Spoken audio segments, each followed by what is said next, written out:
ایک مرتبہ کا ذکر ہے کہ ایک ملک کا بادشاہ بیمار پڑ گیا۔ جب بادشاہ نے دیکھا کہ اس کے بچنے کی اب امید باقی نہیں رہی تو اس نے اپنے ملک کی رایا میں یہ اعلان کروا دیا کہ وہ اپنی بادشاہت اس بندے کے نام کر دے گا جو اس کے مرنے کے بعد اس کی جگہ ایک رات قبر میں گزارے گا۔ سب لوگ بہت خوفزدہ ہو گئے اور کوئی بھی یہ کام کرنے کے لیے تیار ہی نہیں ہو رہا تھا۔ اسی دوران ایک کمہار جس نے ساری زندگی کچھ جمع ہی نہیں کیا تھا، اس کے پاس سوائے ایک گدھے کے کچھ تھا ہی نہیں۔ اس نے سوچا کہ اگر ایسا کر لے تو وہ بادشاہ بن سکتا ہے اور حساب کتاب میں کیا جواب دینا پڑے گا، اس کے پاس تھا ہی کیا، ایک گدھا اور بس۔ اس نے اعلان کر دیا کہ وہ ایک رات بادشاہ کی جگہ قبر میں گزارے گا۔ بادشاہ کے مرنے کے بعد لوگوں نے بادشاہ کی قبر تیار کی اور وعدے کے مطابق کمہار خوشی خوشی جا کر اسی قبر میں لیٹ گیا اور لوگوں نے قبر کو بند کر دیا۔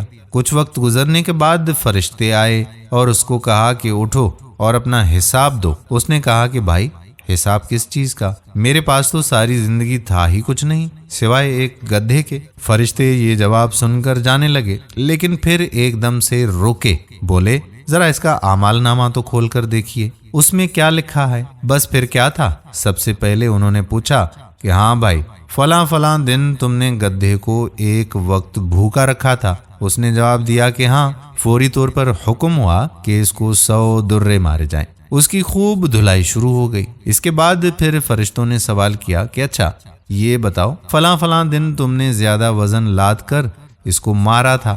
اس نے کہا کہ ہاں۔ پھر حکم ہوا کہ اس کو 200 درے مارے جائیں۔ پھر مار پڑنا شروع ہو گئی، غرض صبح تک اس کو مار پڑتی رہی۔ صبح جب سارے لوگ اکٹھا ہوئے اور قبر کشائی کی گئی تاکہ اپنے نئے بادشاہ کا وہ استقبال کر سکیں، تو جیسے ہی انہوں نے قبر کھولی کمہار باہر نکل کر دوڑنے لگا۔ لوگوں نے پوچھا کہ بادشاہ سلامت کدھر جا رہے ہو، رکیے تو اس نے جواب دیا کہ بھائیو پوری رات ایک گدھے کا حساب نہیں دے سکا تو پوری رایا کا اور پوری مملکت کا حساب کون دیتا پھرے۔ دوستو یہ تو ایک حکایت تھی، ایک فرضی کہانی تھی، لیکن کیا کبھی آپ نے سوچا ہے کہ ہم نے بھی حساب دینا ہوگا اور پتہ نہیں کہ کس چیز کا حساب دینا پڑ جائے جو شاید ہمیں یاد بھی نہیں آتی ہو، اور اس وقت ہمارے سامنے ساری چیزیں آ جائیں گی اور ایک ایک چیز ہمیں یاد آ جائے گی جس کی سزا یا جزا ہمیں ضرور ملے گی۔ تو آخرت کے حساب کی تیاریاں کریں۔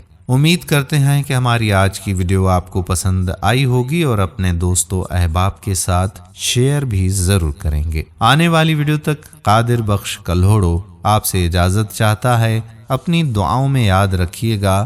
اللہ حافظ۔